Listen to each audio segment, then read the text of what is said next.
Koľko študentov pracuje popri štúdiu? Oplatí sa vôbec pracovať popri štúdiu?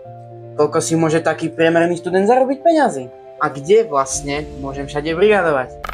Ja som Zedník a toto je video o tom, čo všetko potrebuješ vedieť o práci popri štúdiu.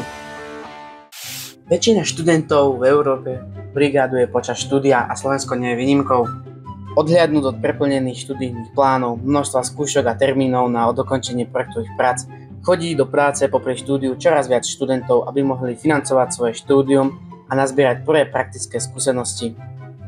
Čiže koľko vlastne tých študentov pracuje popri štúdiu? Štúdia Eurostudent skúmala správanie študentov v 28 európskych štátoch a zistila, že viac ako polovica opýtaných mala v danom čase vedľajšie zamestnanie popri štúdiu. Opýtaní celkovo pracovali v priemere 5 až 20 hodín týždenne. Pracovný čas študenta spolu s časom, ktorý je potrebný na prednášky, projekty a štúdium, v 90% krajín výrazne presahuje 40 hodín. A to je viac ako v prípade priemerného zamestnanca. To je ale bezstarostný život, čo? Rozhodujúci dôvod, prečo študenti takto pracujú, je plat. Polovica opýtaných študentov vlastne uviedla, že bez vedľajšieho zamestnania by sa nemohli uživiť. A štvrtina opýtaných bojuje s vážnymi finančnými ťažkosťami. Čiže prvý dôvod toho, prečo sa brigádovať popri štúdiu oplatí, je jasný: zarábať peniaze. Štúdium je drahé. Treba zaplatiť internát, stravu, vedľajšie koníčky, čo má študent, nejaké voľnočasové aktivity a tak. Častokrát nestačí finančná podpora od rodičov. Niektorí študenti bohužiaľ ani tých rodičov nemajú, takže je to celé financovanie je len na nich. Čiže kde všade ten študent môže pracovať? A ktoré pracovné pozície sú pre študentov k dispozícii?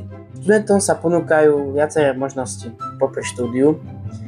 Jedna z tých hlavných je napríklad taká, že môže pracovať priamo na svojej fakulte vo svojom obore.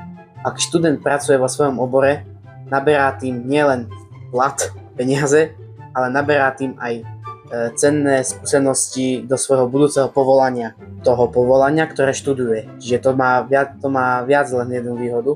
Takáto skúsenosť pomôže študentovi aj do budúcna pri hľadaní si nejakej práce a tým nadobudnúť aj tie cenné skúsenosti. Vhodné pracovné príležitosti neponúkajú len vysoké školy, ale aj podniky, ako napríklad na pozícii pracujúceho študenta alebo výpomoc. Mnohí študenti ešte stále uprednostňujú také klasické práce, ako je čašník, pokladník alebo pracovníci v malom obchode. Iní zase vyhľadávajú cieľene podniky a inštitúcie, ktoré sa hodia do ich životopisu a ich oboru práce. Pracovné miesta môže študent nájsť hlavne na internete. Mnohé vysoké školy okrem toho ponúkajú vlastné pracovné burzy. Napríklad na takej fakulte elektrotechniky a informatiky, kde študujem, sa koná job fair, kde firmy sú na chodbe a ponúkajú študentom možnosti stáží.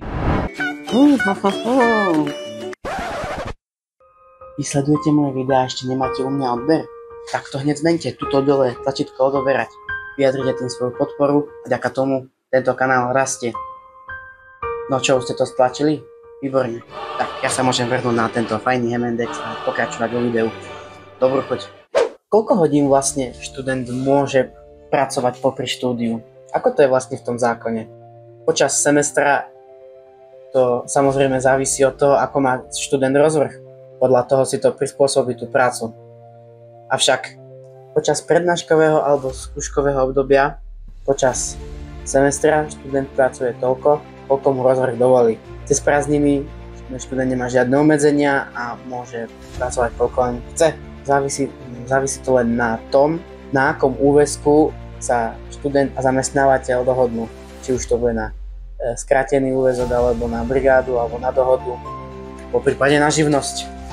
Však niektoré pracovné úväzky majú aj svoje obmedzenia, ale aj výhody. Napríklad taká dohoda o brigádnickej práci študentov, na ňu môže študent pracovať najviac 20 hodín týždenne alebo 80 hodín mesačne, ale výhodou je, že sa pri nej platia odvodové výnimky. Ďalšia taká je dohoda o pracovnej činnosti, na ňu môže študent pracovať najviac 10 hodín týždenne alebo 520 hodín v kalendárnom roku, ak ide o výkon sezónnej práce. A tretia, dohoda o vykonaní práce. Na takúto dohodu študent môže pracovať najviac 350 hodín v jednom kalendárnom roku. Čiže koľko môžem ako študent zarobiť? Ako študent máš povinnosť podať daňové priznanie každý rok. Ak študent zarobil cez sumu vyše 2400 eur, ak študent zarobil menej, môže podať daňové priznanie dobrovoľne, lebo je tam šanca, že sa mu vrátia peniaze z preddavkov. Ako je to vlastne s poistením počas štúdia? Študent nemusí platiť žiadne zdravotné alebo sociálne poistenie, to všetko za neho platí štát. Ak máš aj príjmy zdaňované podľa zákona o daní z príjmov, tvoja zdravotná poisťovňa ti poistné z týchto príjmov vypočíta v ročnom zúčtovaní poistného v roku nasledujúcom po podaní daňového priznania. Ide napríklad o príjmy zo zamestnania okrem brigádnickej práce, podnikania alebo príležitostnej práce. Cestovné poistenie, poistenie zodpovednosti za škodu, poistenie invalidity, ktoré druhy poistenia sú pre študenta ešte zmysluplné, to závisí od individuálnej situácie. Najlepšie bude, keď si necháš poradiť od odborníka. Takže to je z tohto videa všetko. Dúfam, že sa vám toto video páčilo. Budem rád, ak zanecháte like, komentár a hlavne dáte odber na tento kanál. A ja sa s vami pre tentokrát lúčim. Čaute sa.